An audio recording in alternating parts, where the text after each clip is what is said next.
Hello, and welcome to a Nurse Linda webinar. I'm so happy that you're able to join us today. I am Linda Schultz, Nurse Linda for the Christopher and Dana Reeve Paralysis Foundation.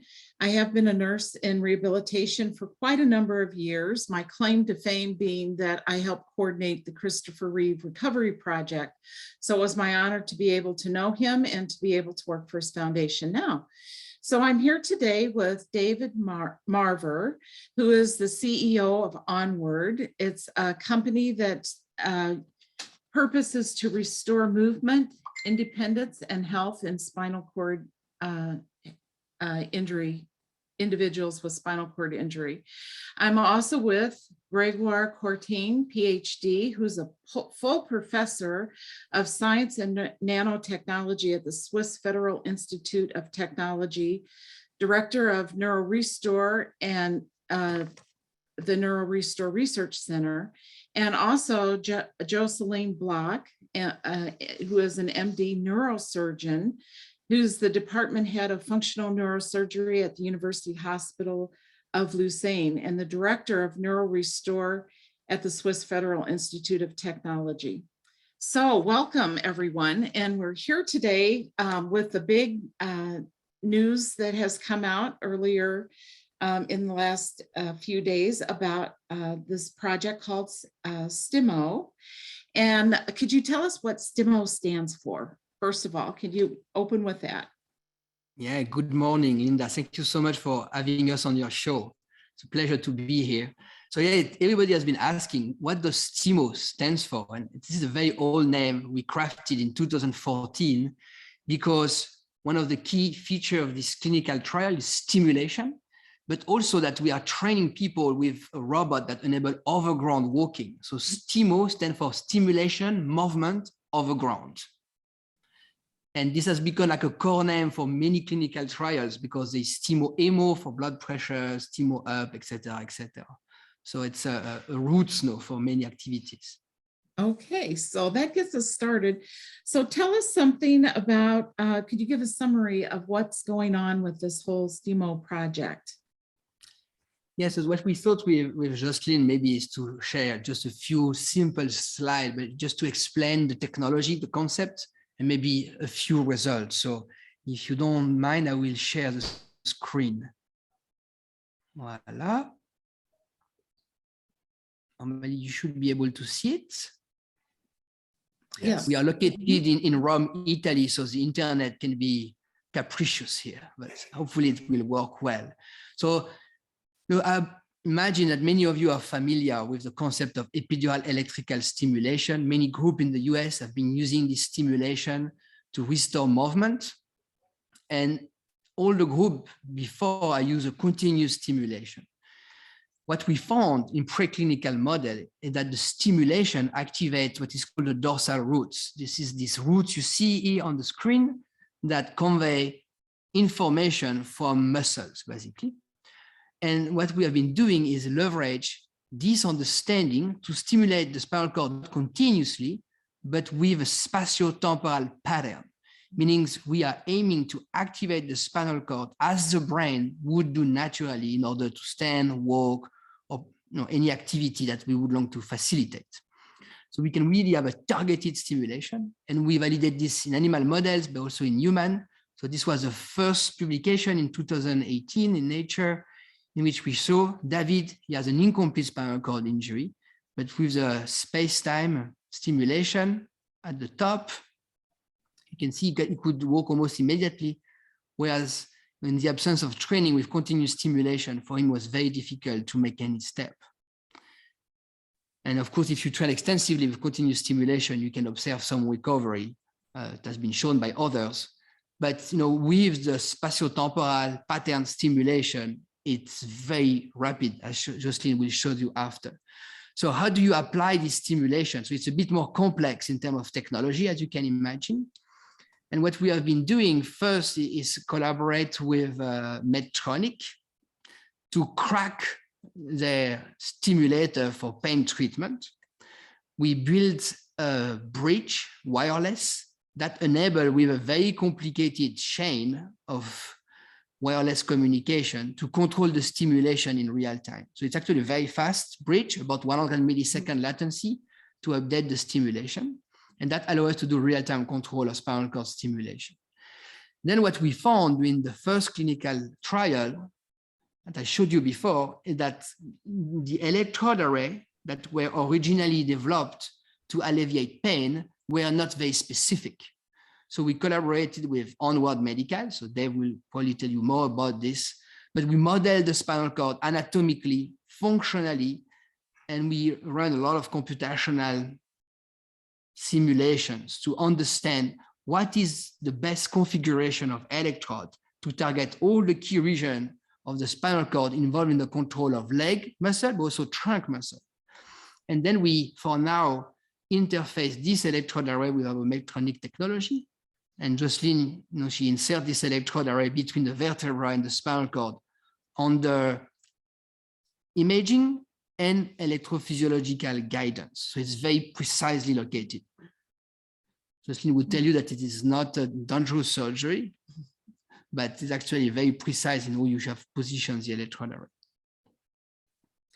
So, and an important development also that we brought in STIMO is the interface. So everything runs on the tablet with a semi-automated software. So as you can see, you can very rapidly tune the electrode configuration. And then with an handheld tablet, the physiotherapist can adjust the amplitude of stimulation to have more flexion, more extension, follow the patient. So it's very practical to implement the therapy. Then what do we see, Jocelyn? So we see with this new technology and also with the electrodes that are really designed to target each dorsal root, we see that one day after the surgery, the first day, all the participants that we included in this study with a complete spinal cord injury, you see them all, the three of them. So at D1, they can step with this stimulation. I'm going to run it again. Yeah. So you see that they all have a body weight control support. They have mean to help them, but they can all step. And for us, it's important because we can from day one start to train them. So we do not only train them to step, but they can do other exercises like cycling, for example. So we can run different programs on the tablet in order to activate different exercises and different muscles. So the new electrode you've seen is also longer. So it allows us to stimulate not only the leg muscles, but also the trunk muscles. And you see in this example, this patient had a cervical, a high thoracic injury and could not go backward after having bent forward. And with the stimulation on, he can do this type of exercises which are also very important for him. So when they start getting out from the body weight support and start walking with a walker, they have these clickers that help them for the swing phase to be able to step first in the laboratory. But then you'll see that here, Michelle, one of our latest participants, is also able to step outside from the laboratory. So gradually, after 2 to 3 months of training, they can start going outside.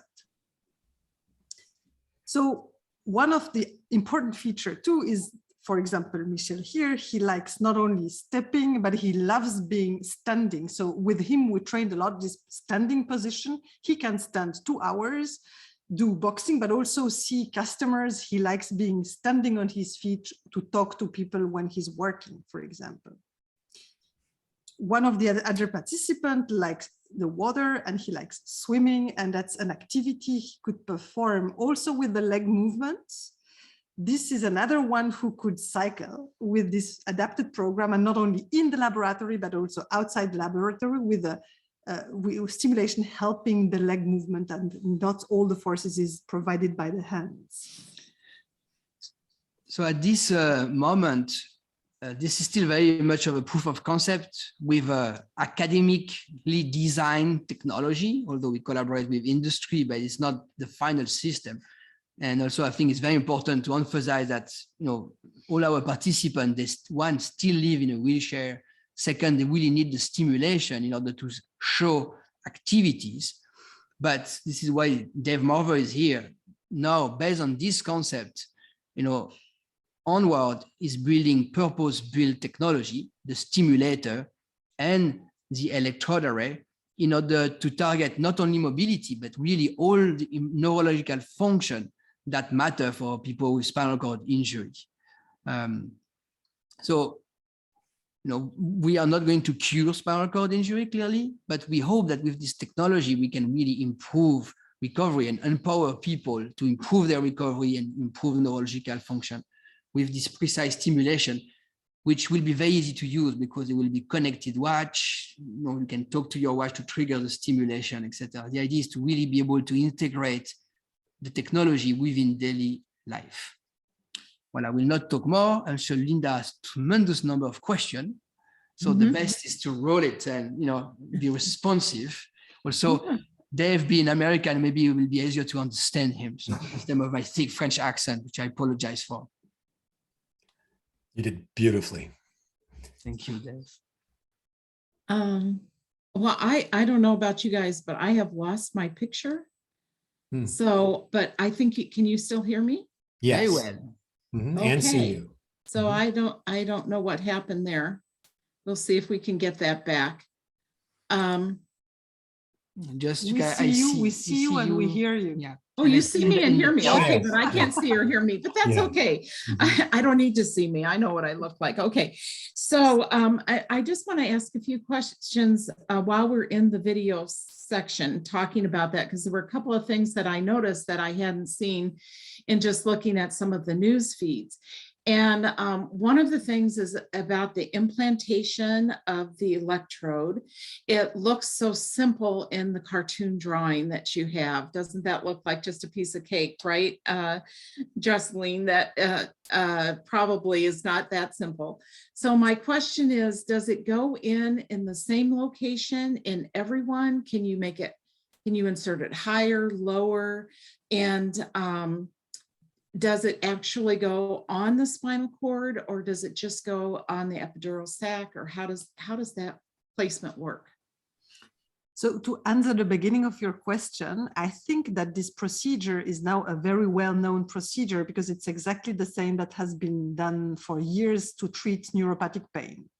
So these electrodes are, already it started in the years 80, putting them on the epidural space. And I think a lot of people in the world have this kind of technology implanted.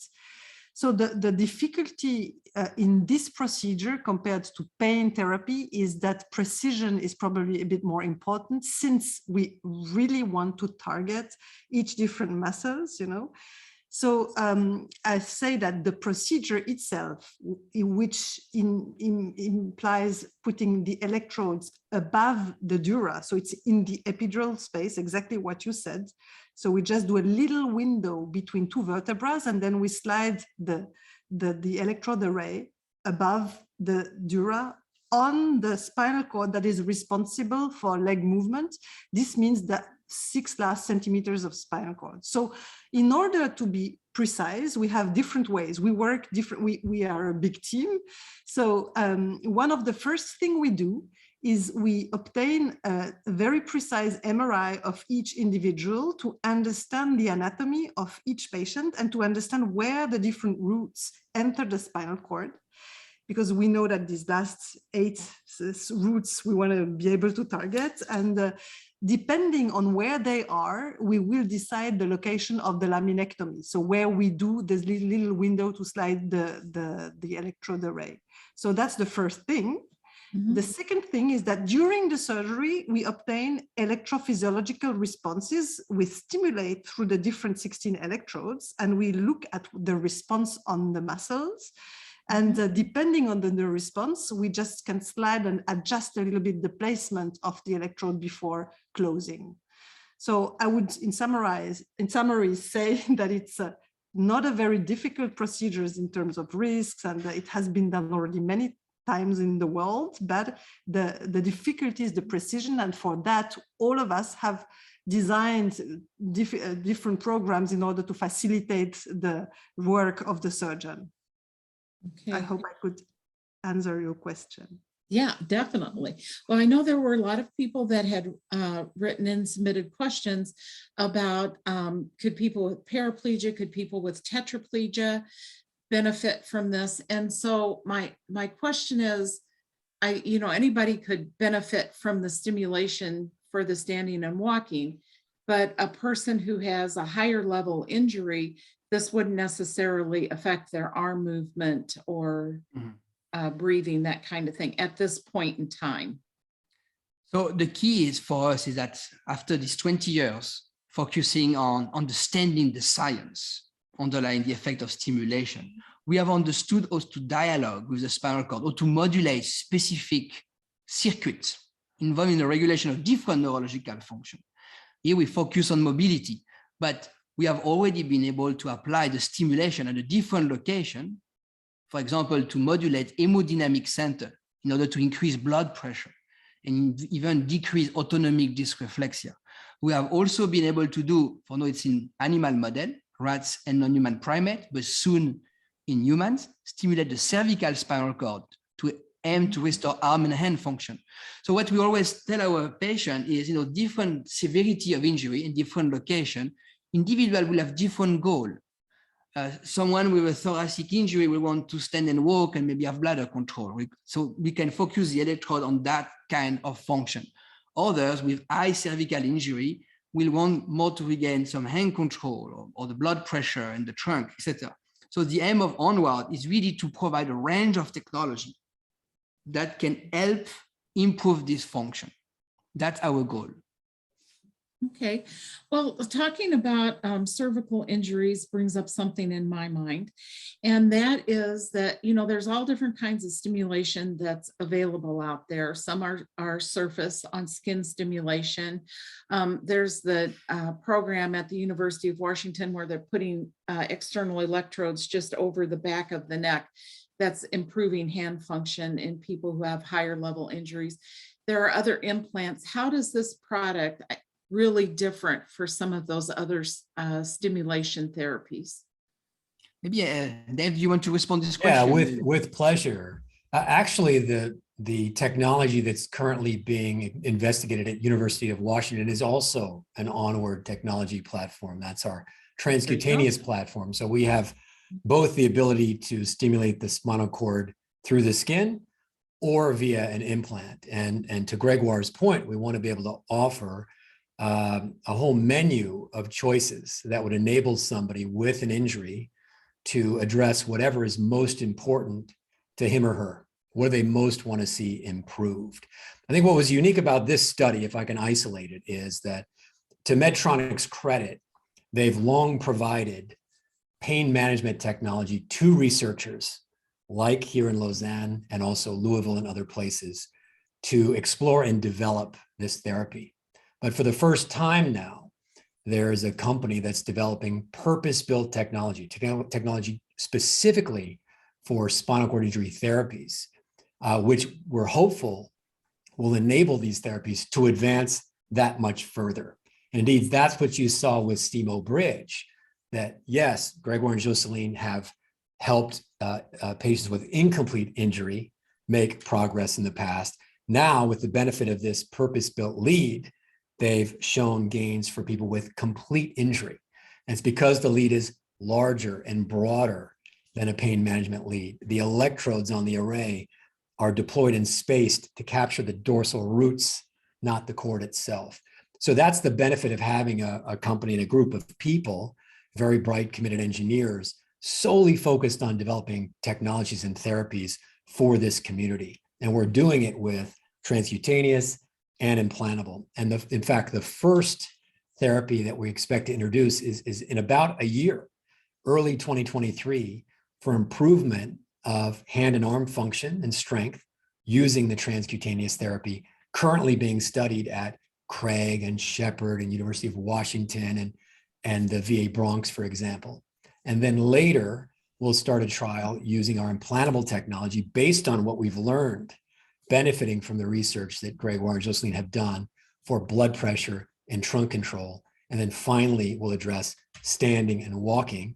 And then beyond that, some of the things that Gregoire mentioned, incontinence, sexual function, really anything that's important to people in the community. We want to help make their lives better and the lives of their loved ones. Okay, well, that opens up a whole nother bucket full of questions. So thank you. I'm gonna skip back to the video of the individual walking with the implant. And I noticed that while they're walking along in the early stages, they're kind of doing some scissoring with their feet there. Mhm. Now, is that corrected? Later on, it's much improved. So is that corrected through adjustment of the device, external adjustment of the device, or is that through their muscle strengthening as they continue to use their muscles now that they haven't used for a while? Yeah, there are a combination of factors here, Linda. The first is indeed all these individuals had a chronic spinal cord injury between 1 year and 13 years after ASIA-A. So when you start stimulating the spinal cord responds immediately. But on day one, that's the video you have seen, very first day, of course, you have a lot of support. The quality of the step is not very good. And you have a lot of this crossing. How do we correct this? First, by optimizing the stimulation configuration, so we can push the electrode and even inhibit some muscle. So, abductor, when your leg, your muscle have not been used for many years, are very strong. So we can kind of inactivate them, and then we train the patient so they get better like every day. And then their muscle grows. So we have observed approximately 30 to 40% increase in the mass of leg and trunk muscles in response to the 5 months of training. And then as they train, this crossing disappear, they get very strong, very confident, very robust, and they can use it in their daily life. I mean, Michelle uses the stimulation 2 hours per day to stand and walk and very comfortably. And indeed, the improvement is certainly demonstrated in such a short amount of time.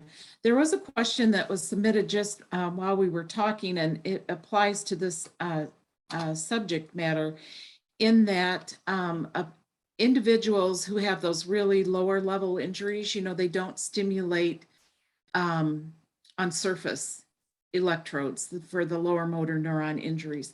And so the question was, could people with the lower motor neuron injuries benefit from this?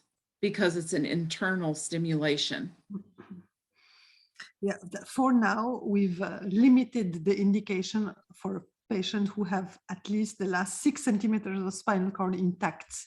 So we have not yet designed a therapy for lower lesions, but we are thinking about it. Mm-hmm. And so it's something we are working on, but for now, we just limited this. Well, it's a good place to start. So, starting somewhere is really appreciated. So that's good. Let me ask you about some other diagnostic categories. Now, I know you're talking about spinal cord injury complete. There's been some questions about, would this help individuals with head injury? And I'm thinking not at this point, because that's an issue with the brain, not with the spinal cord. So am I correct on that? Not at this point, but I'm sure you'll have something cooking in the works at some point in time. As I pointed out earlier, we have understood now how to dialogue with the spinal cord, and many neurological disorders affect the communication between the brain and the otherwise anatomically intact spinal cord. So we have been exploring the possibility to use a stimulation to improve neurological condition after particular neurodegenerative disorder, so not yet head injury or stroke. And with neurodegenerative disorder, we had quite remarkable results with various function, hemodynamics, but also mobility.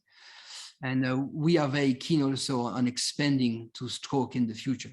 But we remain committed primarily with the spinal cord injury community. Like Onward is dedicated to bring therapy foremost in priority to people with spinal cord injury. And we've talked, it sounds like these people have been injured through some kind of trauma that you've done already. What about people who have spinal cord injury through disease, like multiple sclerosis, even diabetes?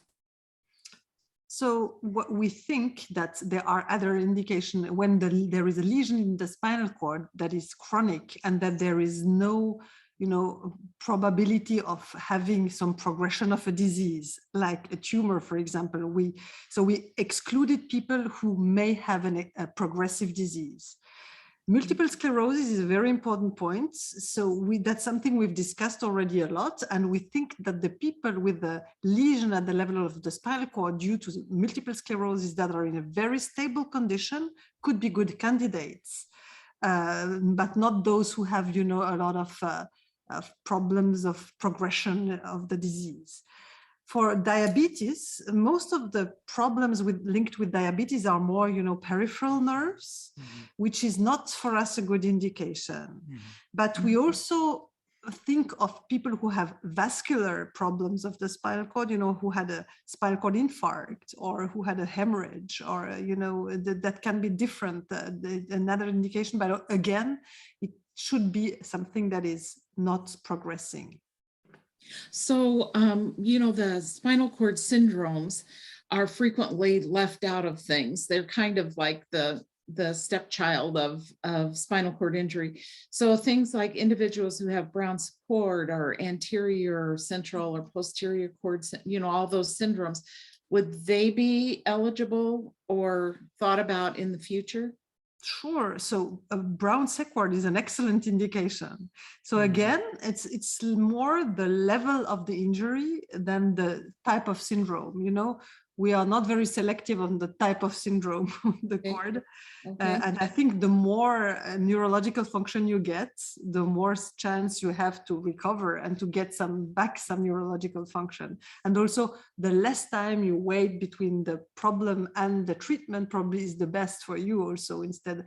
So we have experienced patients who had already 10, 12 years, were 12 years after the injury and still progressed after the treatment, but we still believe, and that's also what we saw with animal experiments, that if you start early, it's better. So that's our next aim, is also to have a clinical study where we implant patients with a very fresh injury. Well, that sounds exciting too, because I think that it seems to me like, from what I've seen, the patients that will get it earlier will respond quicker. Of course, we know in healthcare, the earlier treatment for just about anything is better treatment. So that is always a good idea. So in talking about the individuals who have been out for a while and now from their injury, and now they're interested in something like this, what is the process for getting ready for something like this? So you haven't stood put weight through your bones through a number of years. How do you check the bone density? Hidden blood clots, what kind of pre-treatment, what kind of pre-therapy needs to be done to get your body ready for this standing? Standing is a real challenge. What is that process? So we believe that it's good to keep someone in a good shape. So it's better to continue doing exercise, even if it's difficult, and not to gain too much weight. Those are things that you can work on to be ready the day this technology will be ready. But there is not much more you can do, I think you cannot fight against something impossible. So you have to get ready with getting exercise, good food, and not getting too much weight. And that's about the only thing you can prepare for this kind of therapy. So would it be beneficial to people who might be thinking about this in the future to participate in some kind of external stimulation to kind of get their body moving, get their muscles more functional, I guess not more functional, but get them more stimulated, ready to go? Any intervention that can help people to be in good shape, like overall physically, but also gain a bit of muscle mass, maybe decrease a bit spasticity, and even like being engaged, will help when this treatment becomes available. Because I think it's important to point out, especially for mobility, that this is a commitment. I mean, patients are training every day, 4 times per week for many weeks to see results. So it's not a magic bullet. right. So clearly you need to be ready to commit. So the key is for us to empower people to improve their recovery, but they are, they need to Yeah. do it. I don't think people really appreciate that there's a lot of work before and there's a lot of work after. It's not, like you say, it's not a simple fix. Right now, there's a lot of issues that go on with that. So it's better to keep yourself ready, be ready for this. Now, there were some questions that were written in earlier, and I have to ask these because the 3 subjects were gentlemen. And the question was, when will this be available to women? And also a lot of questions about the pediatric population, lots and lots of interest in the pediatric. So can you address women and pediatrics? So women, we are open for women. We don't know why we got so many men and not so many women. We had a few women, but it's more frequent to have requests for men, and I don't know why. But we do not exclude women. Yeah, currently we do have 1 woman patient currently undergoing training in okay. Well, there are a lot more men with spinal cord injury from trauma than women, so we know that the population is greater in that direction. But anyway, several people are like, well, I know women here. So I thought, well, no, we're not very inclusive, but it's not our choice. Indeed, we have a female neurosurgeon. And what about pediatrics? Pediatrics. So the little problem about pediatrics and implantation is, the growing when they're very young and they still grow. It's probably a little bit complicated to have an implant in, but I think at a certain age, when they've just reached, the final growth, it's no problem to implant them. So for girls at 13, 14 years old, boys a bit later, 16, 17 years old. But I think at this age, it should not be a problem. But in the meantime, they can use external stimulation. Yeah, right. That's what I would add, because the spinal cord, it's much smaller, so there's less resistance of tissue. So the transcutaneous stimulation is much more effective in especially young kids, like very early. And I think this is a good way to get started. And maybe if you need an implant later, you can get an implant. At least you can engage in rehabilitation very early on, even like very young kids. And this indeed, Linda, I think there are quite a few researchers that are keen to use the external platform to research potential applications once it's approved, FDA approved, hopefully in about a year from now. Well, and maybe you'll develop something new, an elastic that will stretch as they grow, right? Like they've done with some of the growing rods and different things. So let's see, what else? A question had come up about implantation of the electrode array. And the question had come up about what if you have rods and a lot of hardware in there and how you manipulate around that. So for now, we did not have this problem since we decided to have, this normal spinal cord where the implantation is done. So I want to tell you again that this last 6 centimeters of spinal cord need to be intact in order to have this implantation. So in general, we don't have rods over there. But one day when we change the indication, it may be problematic, but this is for now not a problem. Okay. And then after we talked about the pre-training, afterwards, there's a lot of post-training that goes on. We saw that the individuals in the videos had been in some therapy for quite some time. So what does that post-training look like? Is it just walking with the device so many hours a day, or is there additional things? We saw somebody swimming, we saw people biking. So how many hours a day would you say you need to participate in some kind of therapy to continue to progress with this device? So 2 answers. First, for example, as Dave pointed out, the first treatment will be blood pressure and trunk. And in this case, you turn on the stimulation in the surgery room and it's effective. So there's virtually zero training. It's very, very powerful. And know we have participants just implanted several individuals. Immediately they can go home with the stimulation and they have no problem with orthostatic hypotension. Now for mobility, of course, you need to train extensively. The key here is we empower people to perform movement that they could not do because of paralysis or paresis. And then after, we let physical therapists decide what is good for their patients. So we have activity-dependent stimulation program, so they can do leg press, standing, cycling, swimming, standing, walking. They have a whole range of activities. And then the PTs decide, okay, this patient is at this moment, I'm going to do this or this, they change during the week. And typically they do, I would say 1 to 2 hours of training per day, 4 days a week. And some would do more because they like it.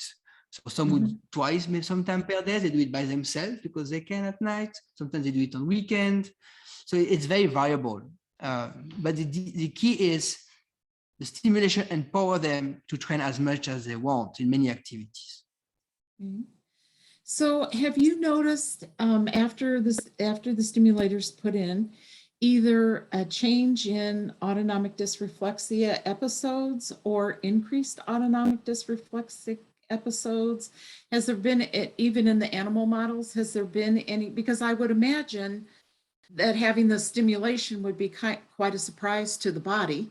And so even with silent AD being such an epidemic right now, has there been any changes in autonomic dysreflexia? So again, 2 responses. So when you stimulate at the lumbar, even sacral level, you can trigger AD. It's very rare, but we have observed 1 or 2 participants at the very beginning that you could trigger AD this way.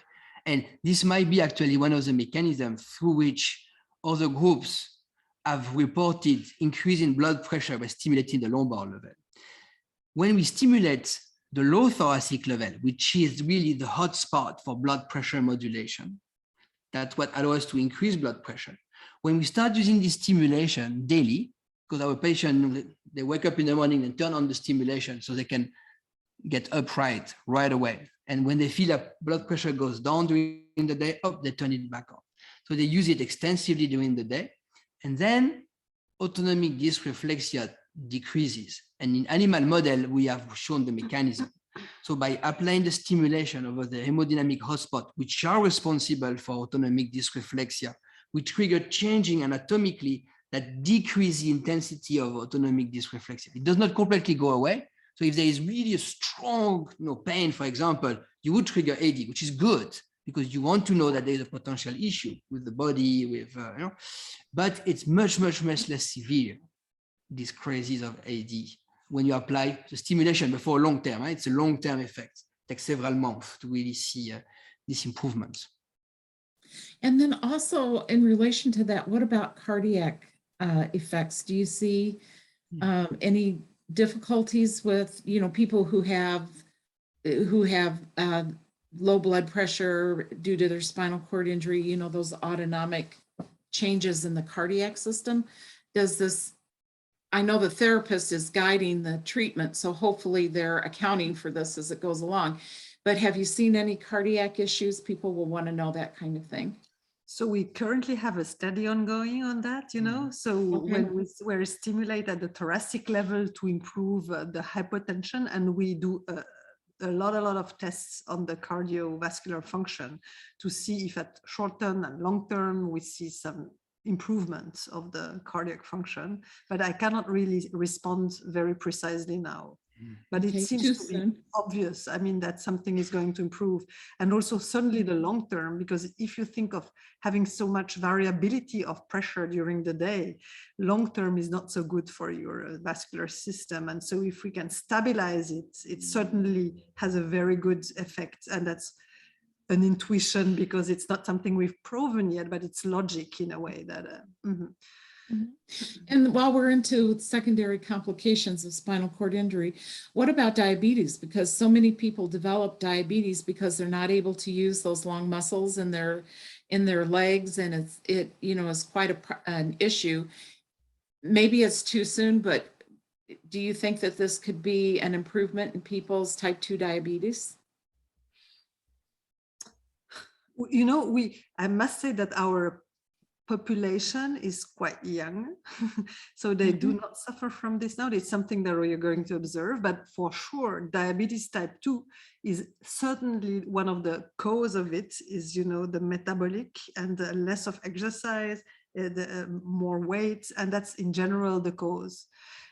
And so certainly if you do more exercise, you have less risk of developing this.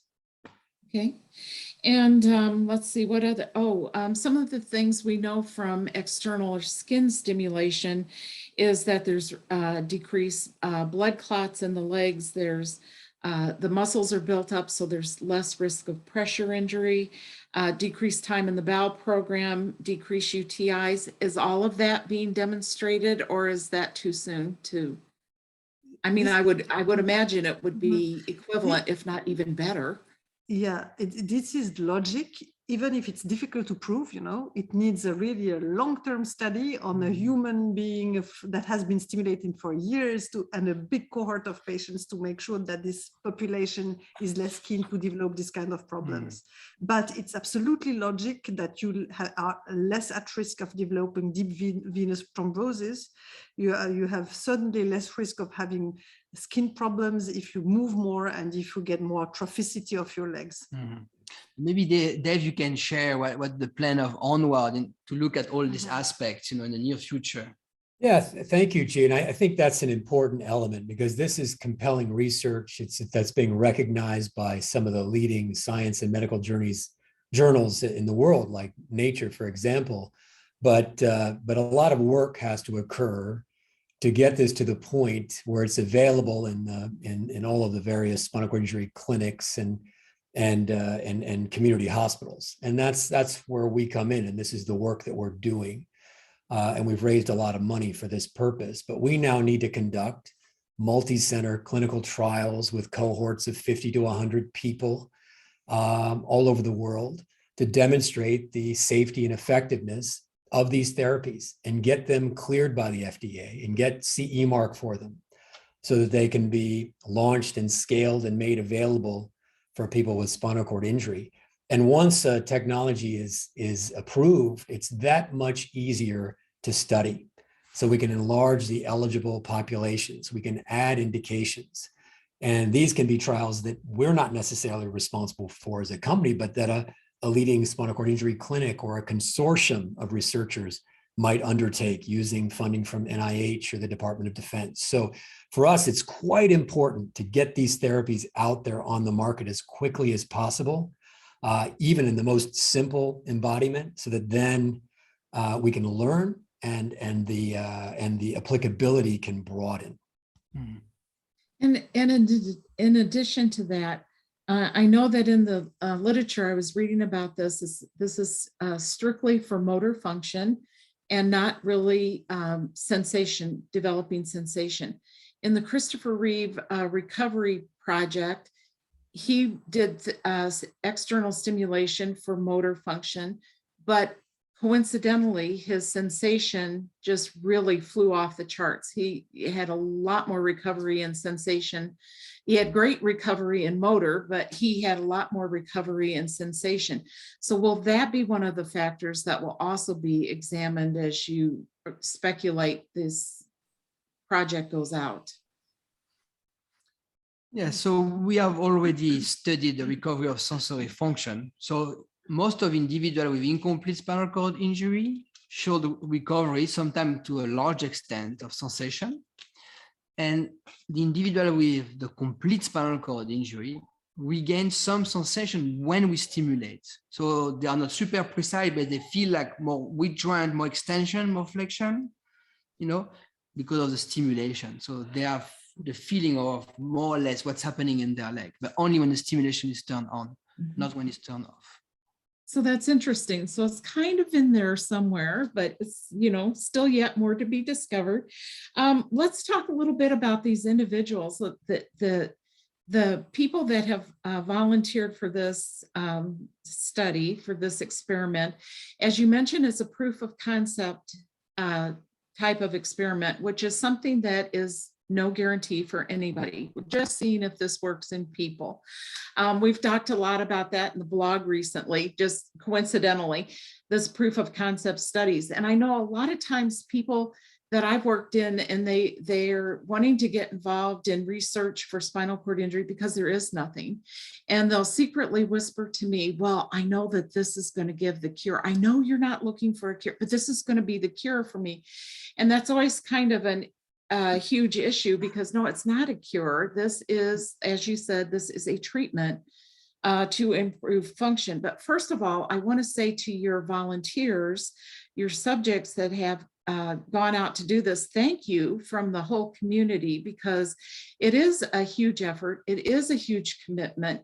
It is something that is, you know, traveling into the world of the unknown. So thank you for those brave people that are doing that. It's really significant. When I talk to people that have been involved in spinal cord injury research, one of the first things that they'll say is, you know, even if they get in a standing frame or get a standing wheelchair, when they get standing for the first time, it is such an emotional process.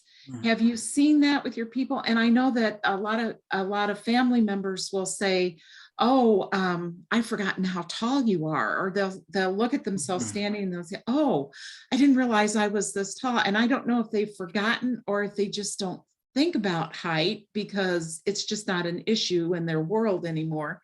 But what are some of the responses that people have felt emotionally when they've been involved in this process? So what I can say is that I think all the patients had the first moment when they stand up, when they do a few steps, for all of them, that it has no, depending on where they come from, the origin, where they are, I mean, they all have an emotion. And not only them, but also us, all the team. I mean, it's always the same emotion we get when somebody's standing up. Yeah. So this is quite emotional clear. moment in the lab. It's in particular, often the partner would come after 1 or 2 days or 3 days, and they arrive, and then suddenly they are just walking over ground, right? Despite years of paralysis. And then, of course, people start crying. Everybody cries in the room because it's so emotional. And we know there's still a very long way to go at this moment, but they feel like, wow, something is happening, right? They feel empowered. And the emotions are during the whole training period. And, you know, as Grégoire mentioned, it's not only always good emotions. Sometimes it's ups and downs, you know, because at the beginning, you're super optimistic seeing you doing steps, and then suddenly you see a plateau and you're a bit depressed because you don't see any progress for a few days or weeks, or you have something, another problem, medical condition that is, you know, it's not easy. And so there are ups and downs, and but at the end, if you look at the whole range of emotion and the end of the spectrum, it's a positive. All of them had quite a positive experience, I think. And you remember also so one of our very first participants, you know, had his left leg completely paralyzed for 8 years, like not a single movement, zero, all the lower limb motor score. And then after 2 months, he came in the morning and said, guys, just stand in front of me, everybody, all the PTs, etc. And he's like, look at it. And then he started winkling his toe voluntarily without any stimulation. Like, look, something is happening. And then eventually 6 months later, he was walking between parallel bars without stimulation. We had a huge neurological recovery without stimulation. But he noticed this first movement during the night at 2:00 a.m. And it happened. So when he noticed that, he trained all the night, you know, he did not sleep. He trained wiggling his toe all the night. Keep wiggling, don't let that toe stop. Well, you know, it is hard, it is difficult. And I don't think that's appreciated a lot when, you know, people see these videos of the fantastic. And of course, it is such a wonderful dream, and it is so lovely, and it is becoming reality, but people, it's still hard and it's still difficult. But it sounds like there could be some hangover, or it sounds like there's the possibility of some recovery that has been seen in other stimulation projects. So this is probably maybe even quicker, faster because of the direct stimulation. So that's really great. So, okay, when? FDA approval, what about that? In the United States, we have to have that FDA approval. And I know Dave has some comments about that. Oh, well, thank you, Lyndon. I do want to say, the media in particular really likes to focus on the recovery of mobility and walking.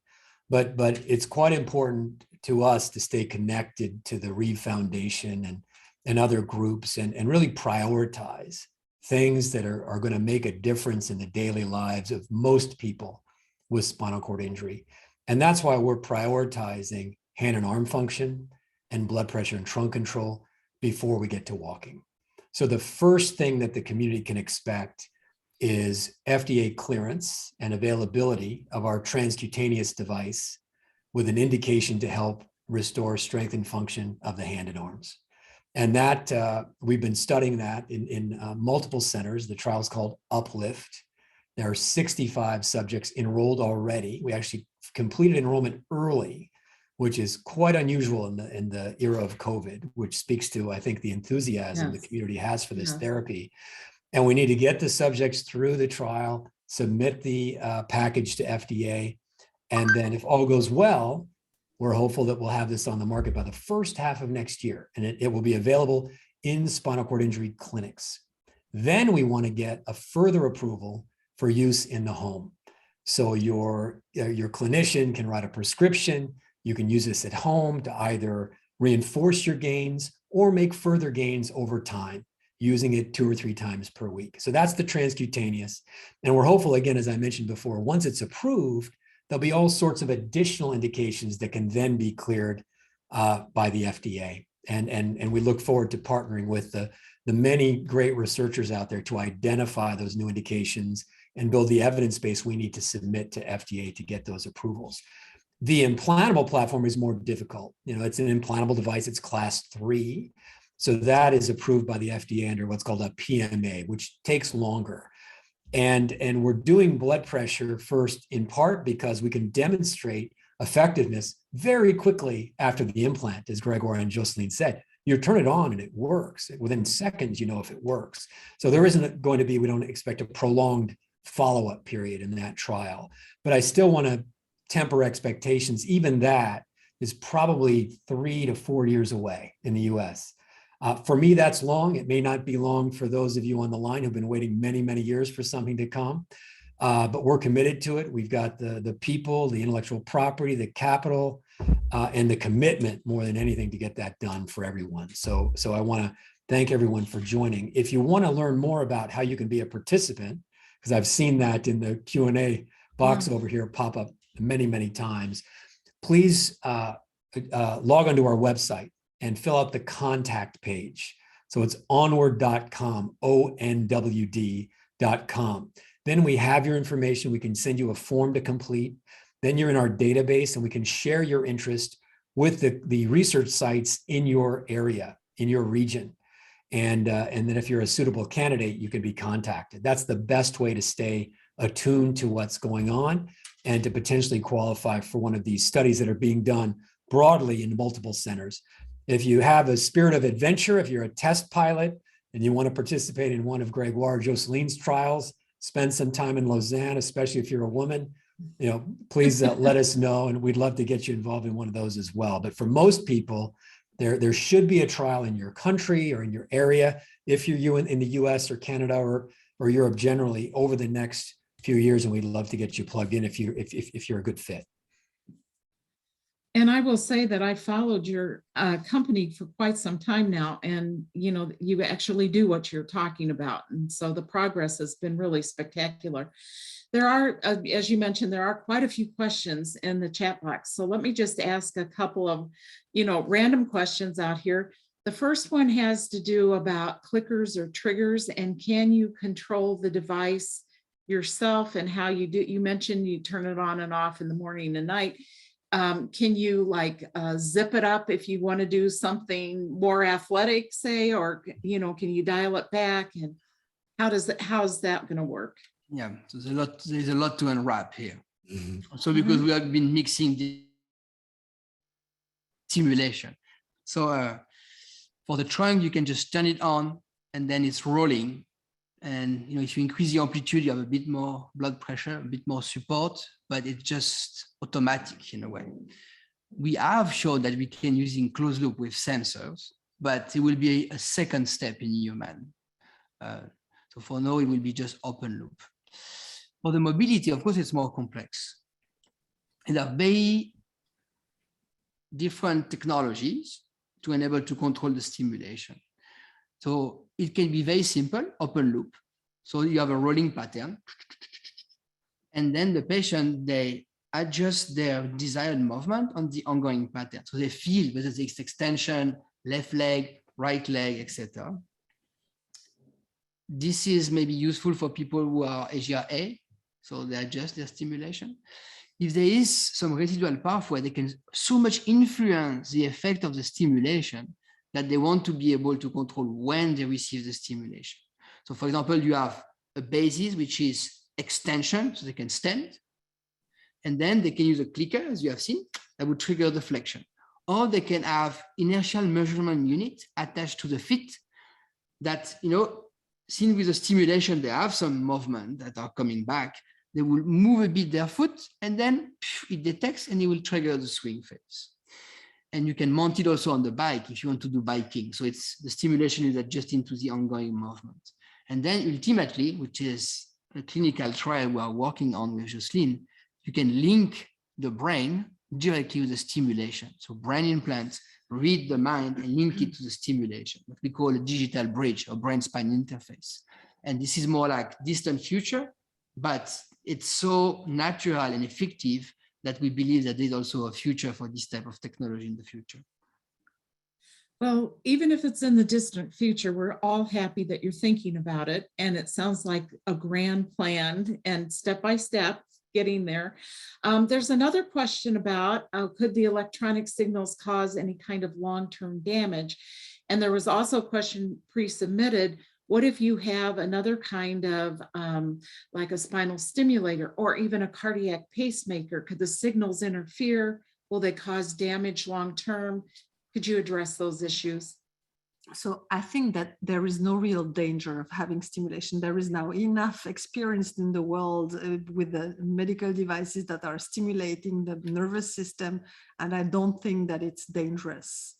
So for the second question about having two different types of stimulator, that is quite frequent. Actually, we have a few patients who have more than one stimulator, and the interaction for now is quite good, at least if you use for now the same brand. So I don't know after how we'll deal with the different brands, but we have people with cardiac pacemaker or even defibrillator and spinal cord stimulator, or we have DBS and spinal cord stimulation. So we have a few mixed devices.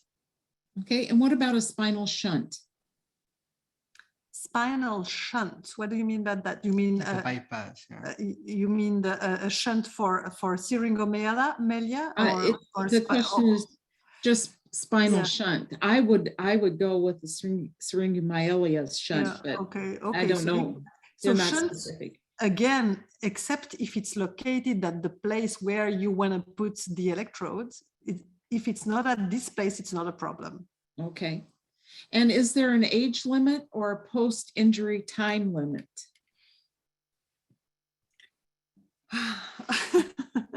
I think we know about pediatrics. So no, we, at least for this hemo study, I mean, for the blood pressure study, the limit is almost, we said 75 years old.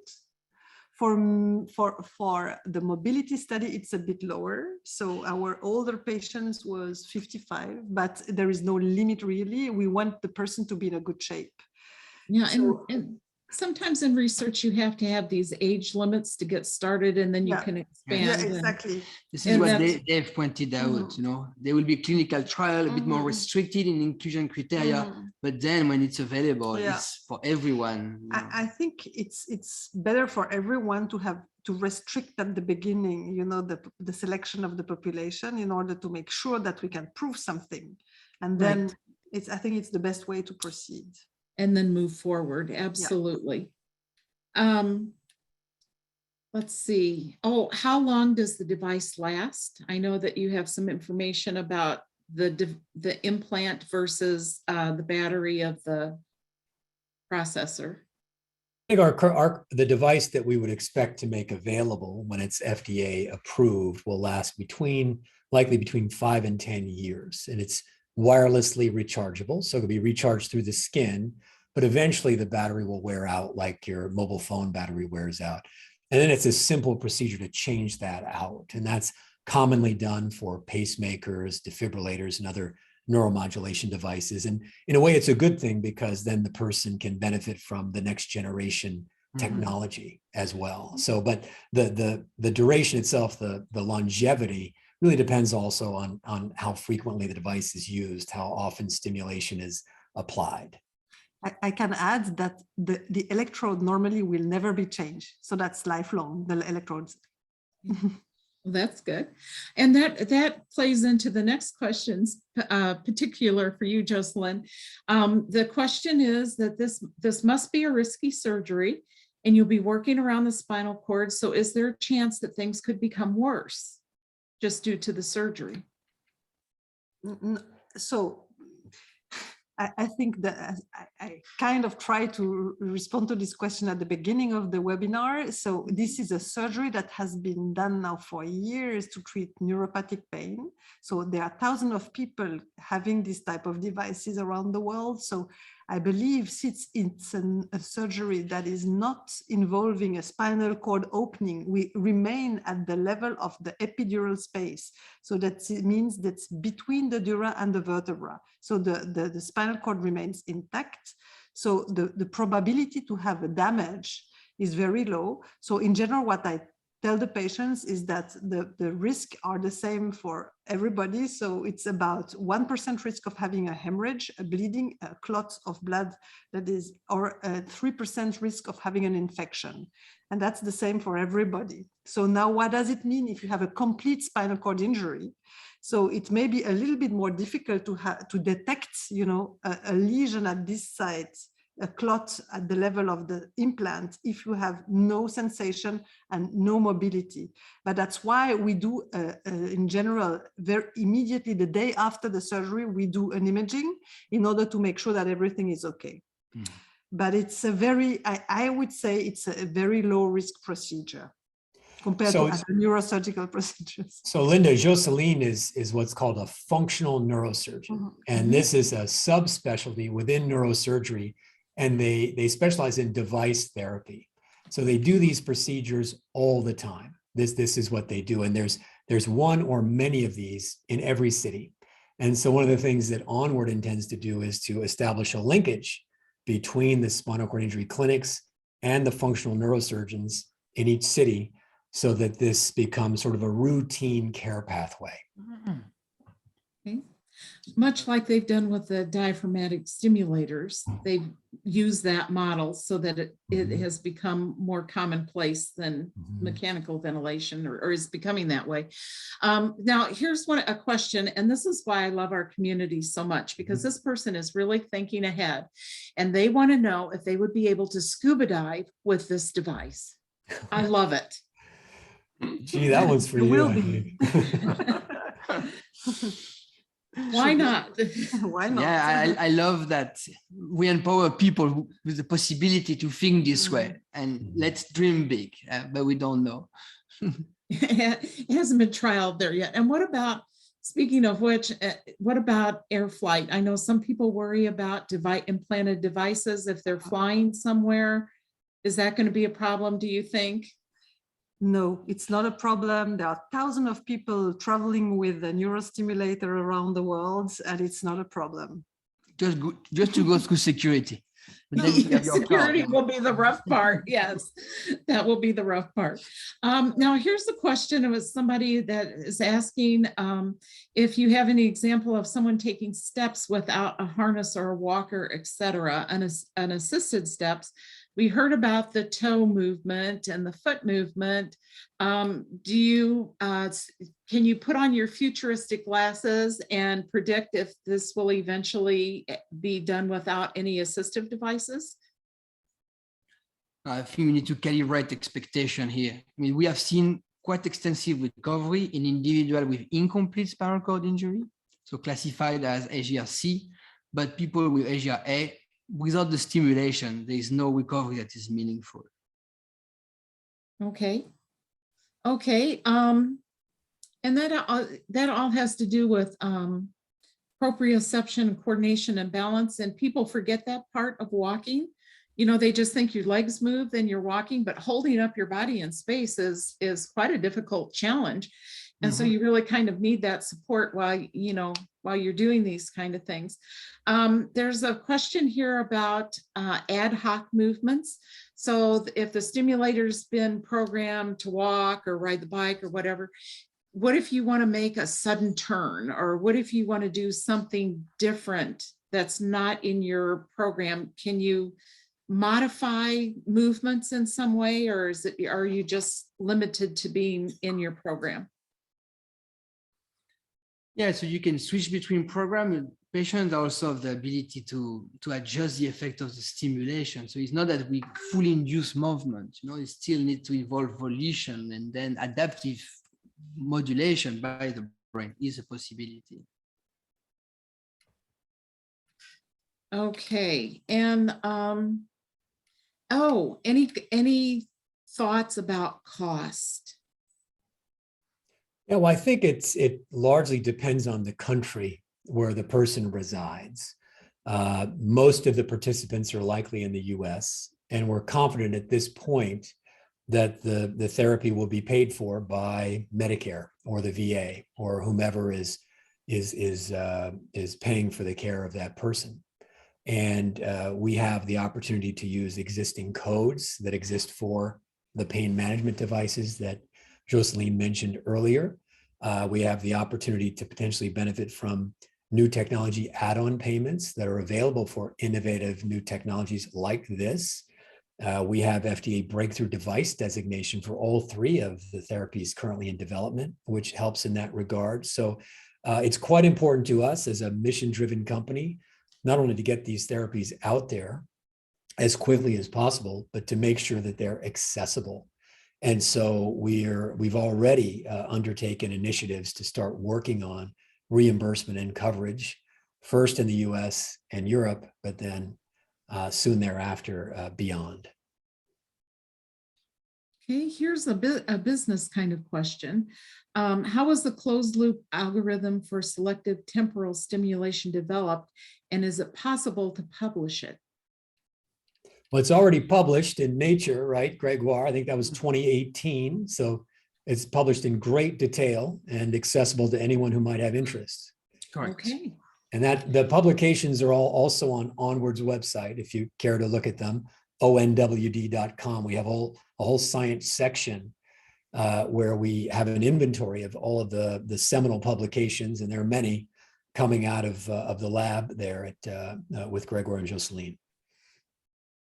Okay, another question, kind of just kind of out there because I'm just scrolling through here. Somebody has a. So sorry, we just may have run out of battery because So be careful. Okay. We're running over a bit, You're yeah. saying, Well, let's not only let's the finish up internet with- is capricious, but the battery is dying. there No? is no plug. What You is have the 3% take-home- battery, so like, yeah. What is the take-home message that you would like for our listeners to take home with them? What is your final thought? I would love to leave the final thought to Dave Marver, because he is the future. He's the one who needs to take this academic finding towards product in a company available for everyone. So Dave. Well, thank you, Gregoire. I would just say that that there's a lot of promising research. This is clearly among the most promising research that's ever been done, and there's a lot going on in Lausanne that you don't even know about yet. But none of that matters if it stays on the pages of an academic or science journal. It has to reach the clinic. It has to help people in their daily lives and their homes. And I can tell you, speaking from the heart, there is a group of highly dedicated people working extremely hard and listening and trying to get these therapies out there and scaled for all of you. I can see the chat. I know that you want it all over the world. We're going to do the best we can, and just know that we're committed, and we're not over promising. We're just going to put our heads down and try to get this done for you. Well, thank you very much. This has really been a great presentation. Jocelyn, Gregoire, and Dave, thank you for your time, effort, and all of your improvements for individuals, for people in the spinal cord injury community. I thank you very much for coming. I thank our listeners for listening. This is recorded. If you would like to click on the Christopher and Dana Reeve Paralysis Foundation webpage, you'll be able to listen to this again if you would like, or if you missed the session, you'd be able to hear it there. So thank you very much. It's been my pleasure to host you today, and we hope to hear much more. It's a step in the right direction, pun intended. Oh, it's an honor, Linda. Thank you so much. Thank Thank you, you. Linda. Thank you, everyone who have been attending.